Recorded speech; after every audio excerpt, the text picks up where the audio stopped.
Dear students and all the viewers, welcome to Gyan Ke Moti, wishing you all a very sweet morning and have a shining day. Dear students, we are here in continuation of learning preposition part 2. In the last video, I got the definition and kinds of preposition done. Let's go back over again today. Dear students, now I am going to speak in Hindi for your convenience so that it may help to make you understand properly. मैं कुछ वाक्यों को पढ़ती हूँ और आपको उन वाक्यों को अच्छे से सुनकर ये समझना है कि इन वाक्यों में किन शब्दों की कमी है। जैसे राम रावण मारा, मैं कमरे हूँ, पिताजी बस ऑफिस गए, किताब मेज है, बंदर पेड़ है, चाकू उंगली कटी, मोहन घोड़े गिर गया। जरूर हंसी आ रही होगी। जी हाँ, आपने बिल्कुल सही समझा। इन वाक्यों में आपको जिन शब्दों की कमी लग रही है वही प्रीपोजिशंस हैं। जैसे राम ने रावण को मारा, मैं कमरे में हूँ, पिताजी बस से ऑफिस गए, किताब मेज पर है, बंदर पेड़ पर है, चाकू से उंगली कटी, मोहन घोड़े से गिर गया। इसलिए preposition is a word that indicates relationship between noun or pronoun and the other words in a sentence. For examples, in, on, at, to, with, under, above, into, by, of, etc. Preposition is always used before a noun or pronoun. वह शब्द जो संज्ञा या सर्वनाम का वाक्य के दूसरे शब्दों के बीच का संबंध बताता है। संबंध सूचक अव्यय हमेशा संज्ञा या सर्वनाम के पहले आता है। प्रीपोजिशन दो शब्दों से मिलकर बना है।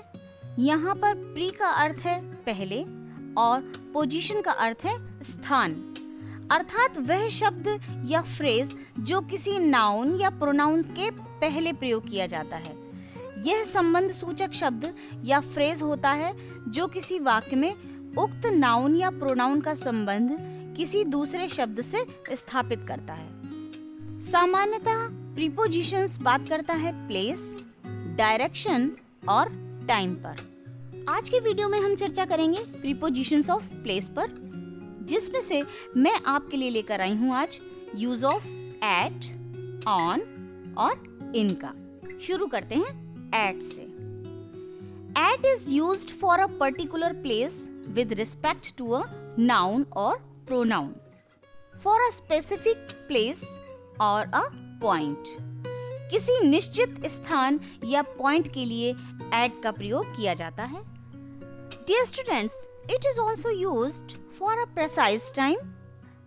एट का प्रयोग किसी निश्चित समय के लिए भी किया जाता है। For examples, at 5 o'clock, at 5:30 a.m., at noon, at dinner time, at bedtime, at sunrise, at sunset, at the moment, at right moment, at night, and at the weekend. At home, at college, at school, at the bottom, at the bus stop, at the corner, at the door, at the end of the road, at the entrance, at the party, at the top, at university, at work, at school, etc. Let's see the examples. There is a mark at the bottom of the box.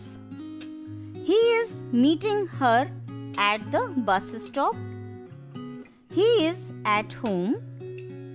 He will be available at his work. He will always remain at the top. बक्से की तली पर एक निशान है।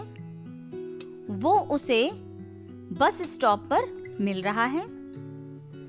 वह घर पर है। वह अपने काम पर उपस्थित होगा। वह हमेशा सर्वोच्च स्थान पर रहेगा। Please wake up at 5:30 AM. Let's discuss the issues at dinner time. No fighting at bedtime. Birds start chirping at sunrise. I am busy at the moment.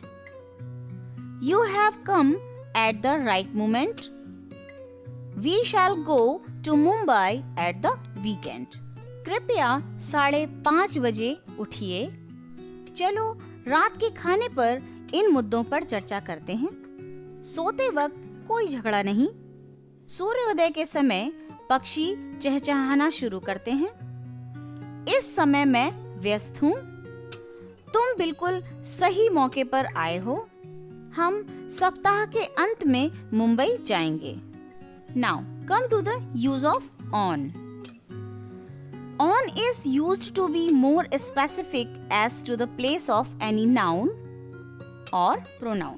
जब कोई वस्तु किसी सतह पर छू रही होती है, तब हम on का प्रयोग करते हैं। Dear students, on का प्रयोग किसी खास दिन या तारीख के लिए भी किया जाता है। It is used for a particular day or date also.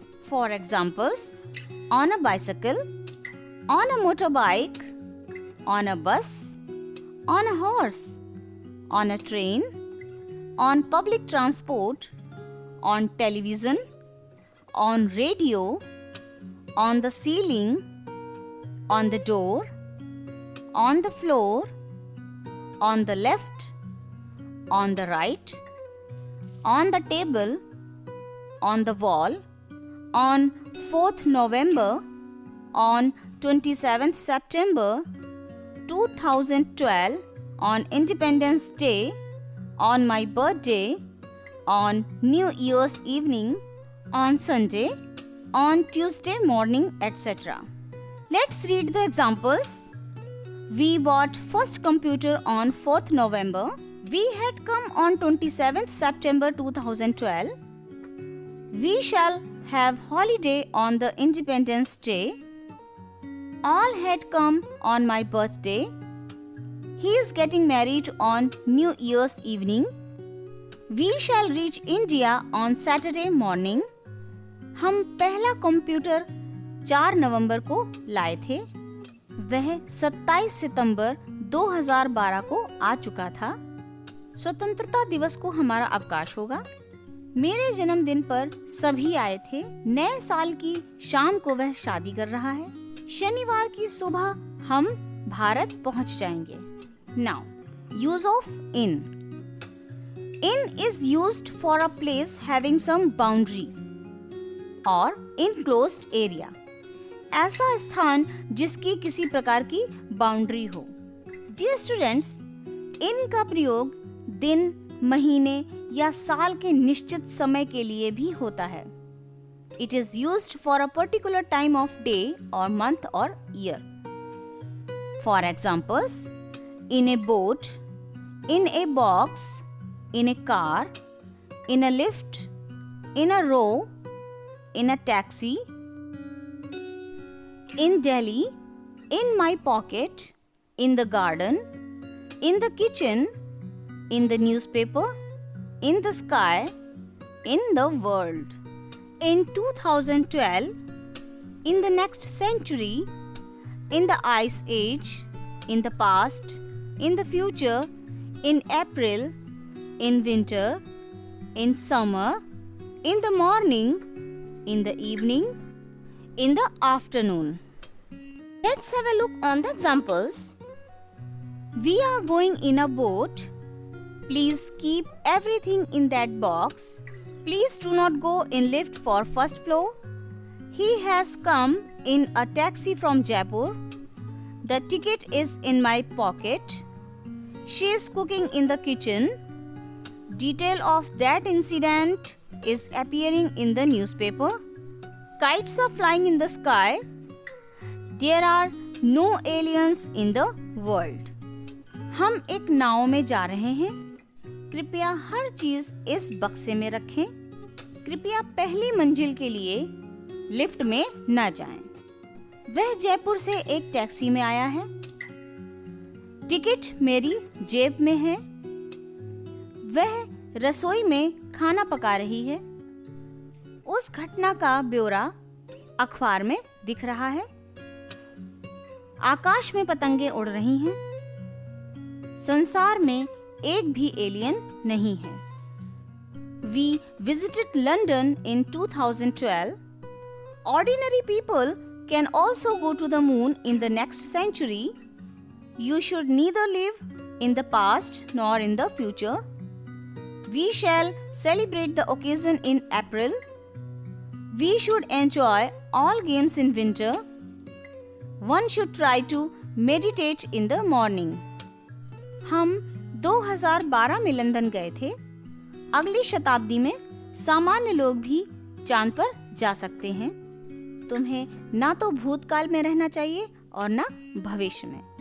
यहाँ पर कहने का मतलब ये है कि हमें वर्तमान को जीना चाहिए। हमें सर्दियों में सारे खेलों का आनंद उठाना चाहिए। हर किसी को सुबह ध्यान लगाने की कोशिश करनी चाहिए। Dear students, that's it for today. See you all in the next video with some more facts and figures on this topic. If you didn't subscribe my channel yet, do subscribe, like and share as well, so that others may also take advantages of these videos. And yes, do hit the bell icon to get notifications of my upcoming videos.